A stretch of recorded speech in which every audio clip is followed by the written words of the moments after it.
Saludos. Hoy vamos a analizar a fondo una noticia que, la verdad, ha sacudido a Colombia: el trágico accidente aéreo del 10 de enero. Un suceso que le costó la vida al ícono de la música popular, Jason Jiménez, y a otras 5 personas. Así es. Y para entenderlo bien, contamos con una serie de fuentes periodísticas, reportes preliminares de la Aeronáutica Civil y también testimonios clave. Estos nos van a permitir no solo reconstruir la tragedia, sino también examinar las señales de alerta que, tal vez, pudieron ser ignoradas. Exacto. La misión aquí es ir más allá del titular. Queremos entender la cadena de eventos, el contexto de la investigación y, bueno, el impacto real de esta pérdida. Arranquemos con lo que sabemos que ocurrió ese sábado por la tarde en Boyacá. El punto de partida es el aeródromo Juan José Rondón en Paipa. El sábado 10 de enero, ya pasadas las 4 de la tarde, una avioneta Piper PA-31 Navajo con matrícula N325FA se accidentó en la vereda Romita, que es una zona rural entre Paipa y Duitama. El impacto fue devastador.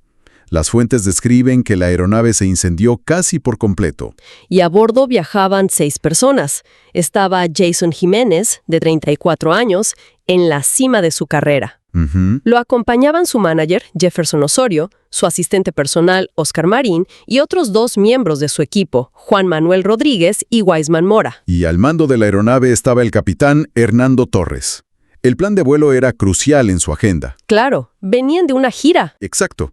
Habían tocado la noche anterior en Málaga, Santander, y ese sábado tenían un concierto ya programado en Marinilla, Antioquia.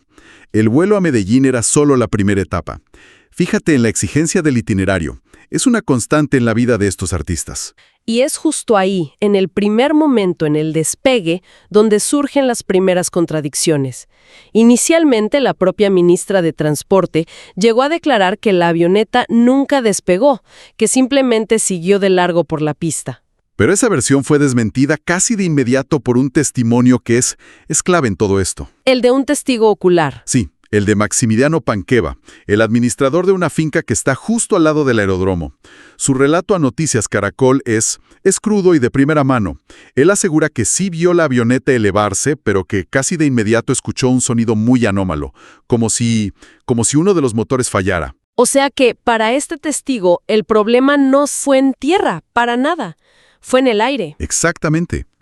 Panqueva describe cómo la aeronave perdió estabilidad de una forma dramática, inclinándose antes de precipitarse a tierra. Y lo más impactante es que él corrió hacia el lugar del impacto para intentar ayudar. ¡Qué impotencia! Total. Pero el fuego y las explosiones del combustible lo hicieron imposible. Su frase fue, y cito, «Nosotros veníamos llegando y comenzaron a ocurrir las explosiones. Nadie se acercó». Imagínate. Y esa versión del testigo, al final, termina siendo respaldada por la propia Aeronáutica Civil, ¿cierto? Sí.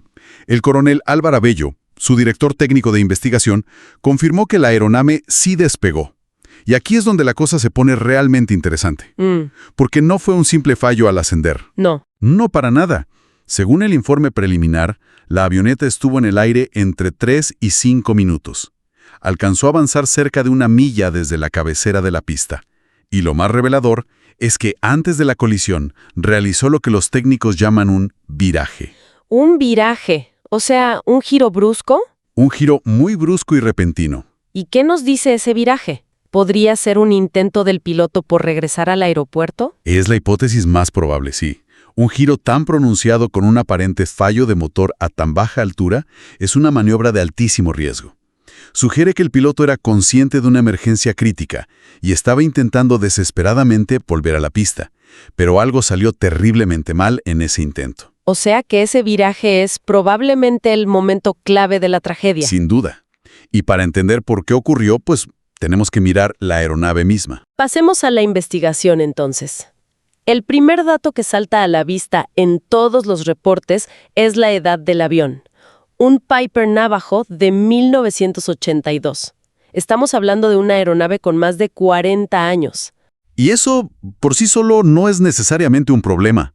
Hay muchos aviones de esa edad volando de forma segura. El problema real es el historial y el mantenimiento. Claro, seamos justos. Un avión de 40 años bien mantenido puede ser perfectamente seguro. ¿O es que en este caso la antigüedad era solo la punta del iceberg de un problema mucho más profundo? Pues todo apunta a eso. No era la primera vez que esta aeronave, la N-325FA, daba un susto. La Fiscalía ya tenía abierta una investigación por un incidente grave en mayo de 2024. La misma avioneta. La misma. En esa ocasión estuvo a punto de estrellarse llegando a Medellín por un ajuste irregular en el turbo de uno de los motores. O sea, ya existía una bandera roja enorme sobre su fiabilidad mecánica. Un momento. ¿Y de quién era el avión?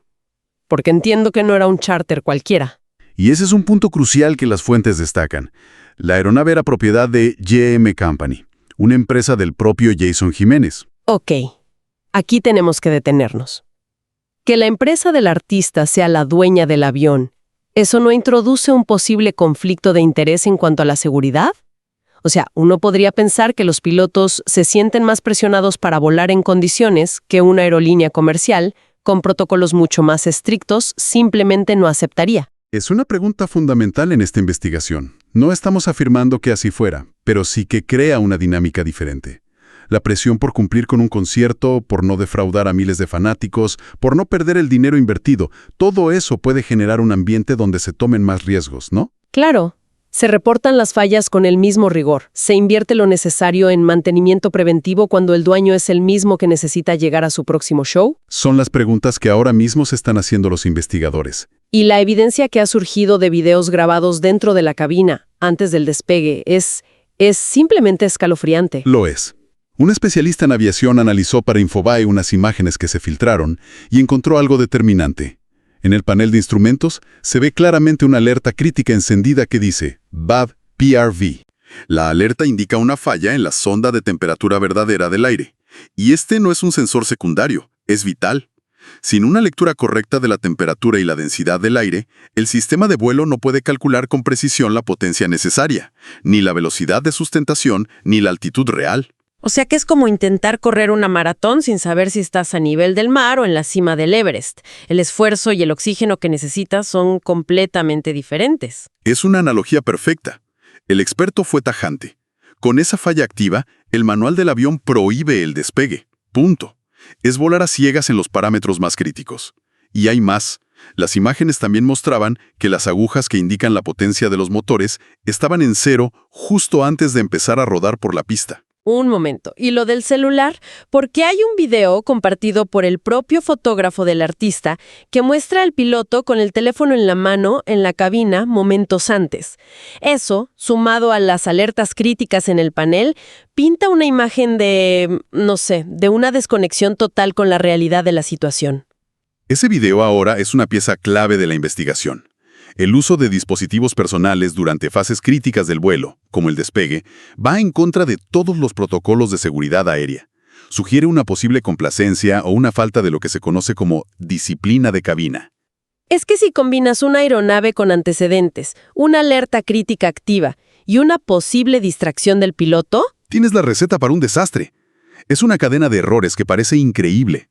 por eso la aeronáutica civil ha tomado una decisión que es poco común, ¿no? Sí, dada la magnitud del siniestro y el perfil de las víctimas, han decidido enviar los motores a Estados Unidos. Serán analizados directamente por los fabricantes. ¿Y por qué es tan importante ese paso? ¿Qué buscan con eso? Buscan una respuesta definitiva.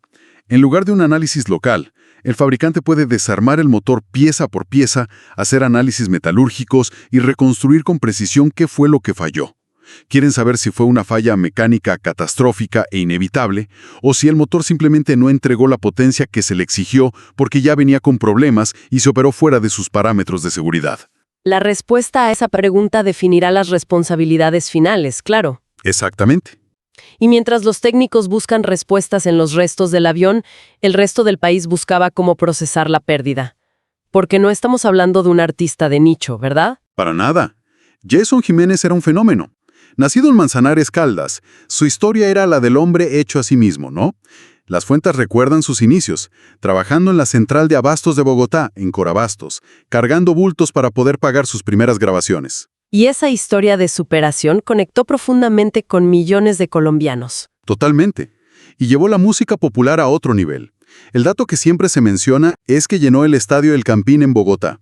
Eso es un hito. Es mucho más que un hito, es un acto de validación cultural.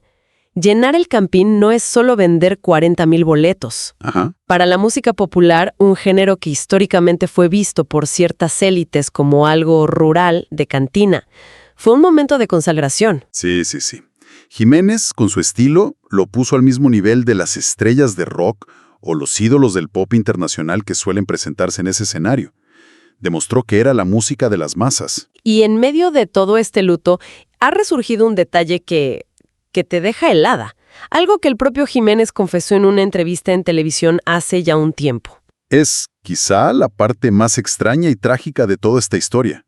En el programa Se dice de mí, él contó que había tenido 3 sueños premonitorios idénticos sobre su propia muerte en un accidente aéreo. Los detalles que dio en esa entrevista son increíblemente específicos. Dijo que en los sueños el avión despegaba y sentía un estallido, que miraba los paneles de instrumentos y todo se volvía loco, que los motores marcaban errores. Y aquí viene lo escalofriante. Usó las palabras bad, left, right. Bad right, en su sueño, y la alerta real que había en el panel, bad PRB. Es una coincidencia que eriza la piel. Sí. Pero más allá de cualquier interpretación paranormal, esto revela algo profundo. El riesgo de volar era algo que pesaba en su mente. Él era consciente del peligro, lo sentía, pero la rutina y las exigencias de las giras continuaban. Él mismo lo dijo en la entrevista. Siento que Dios me dio 3 avisos que no entendí. Esa confesión le añade una capa de fatalidad a todo. Y la reacción del público ha estado a la altura de esa tragedia. El homenaje en el Movistar Arena de Bogotá fue masivo. Absolutamente. Las fuentes describen un ambiente surrealista. Por un lado, la estructura de un concierto, con tarima, luces, música. Y por otro, un dolor colectivo abrumador. Me imagino. La gente empezó a hacer fila a las 4 de la madrugada, llevando flores, globos blancos, carteles. En el escenario, en lugar de artistas, estaban los ataúdes de Jiménez y su equipo, rodeados por más de 15 enormes coronas de flores. Los discursos de su familia tuvieron que ser desgarradores. Muchísimo. Su madre, Luzmeri Galeano, diciendo, «Hijo mío, vuela tranquilo, ve al cielo». Y su pequeña hija Taliana, con la voz quebrada, pidiéndole a la gente, «Agradezcan mucho por sus papás, porque ellos dieron todo y les dieron lo mejor». Es un recordatorio del costo humano, ¿no? Más allá de la figura pública. Y luego, el homenaje musical. Sus amigos y colegas subieron a cantar. Pipe Bueno interpretando el dúo que tenían juntos, Tengo Ganas. Johnny Rivera, Jesse Uribe, Paola Jara, Arely Senao cantando Nadie es eterno.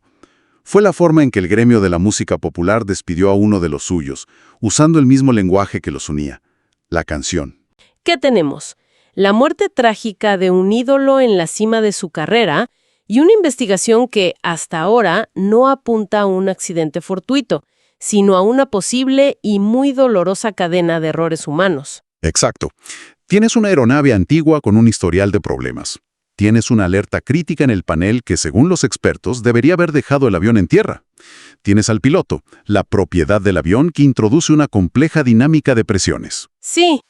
Si conectamos todo, el análisis de los motores en Estados Unidos va a ser decisivo. Determinará si la narrativa final es sobre una falla mecánica impredecible o sobre una serie de malas decisiones que culminaron en tragedia. Y mientras esperamos esas respuestas técnicas, hay una reflexión final que me parece ineludible y que las fuentes mencionan casi de pasada. Apenas un día después de la muerte de Jiménez, otro cantante de música popular, Sebastián Ayala, sufrió un gravísimo accidente de tránsito en Santander con todo su equipo. Afortunadamente, ellos sobrevivieron, pero el hecho es muy diciente. Exacto. Nos obliga a pensar en el riesgo constante que enfrentan estos artistas y sus equipos. Vivimos su música, sus conciertos, vemos las luces y el éxito. Pero detrás de todo eso hay una realidad de carreteras de madrugada, de vuelos pequeños, de agendas imposibles y una presión constante por llegar al siguiente escenario. Es una carrera perpetua contra el tiempo y la distancia, que a veces, como en este caso, tiene el precio más alto.